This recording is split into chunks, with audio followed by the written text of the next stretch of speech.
Have you ever wondered what it really means to be a professional golfer? Once you accept money for playing golf, your path changes. Playing in amateur tournaments is no longer an option. As a pro, you'll compete in professional tournaments or find new ways to share your skills, like teaching beginners or managing golf clubs.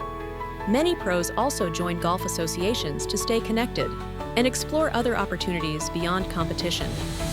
If you're an amateur thinking about going pro, keep in mind that this decision isn't easy to reverse. Amateurs should focus on learning and enjoying tournaments to build their game. For pros feeling the urge to switch things up, creating courses, running clubs, or starting online communities to share advice are great ways to stay involved. Teaching new players about club choices, rules, etiquette, and patience makes a big difference. And since injuries like golfers' wrist are common, experienced pros can also help others avoid these pitfalls. Being a pro golfer is more than just playing well. It's about passing on knowledge and embracing new roles. Whether competing or coaching, enjoy the journey and keep growing in the world of golf. Please like and subscribe to Capital Golf Info. Thanks for watching!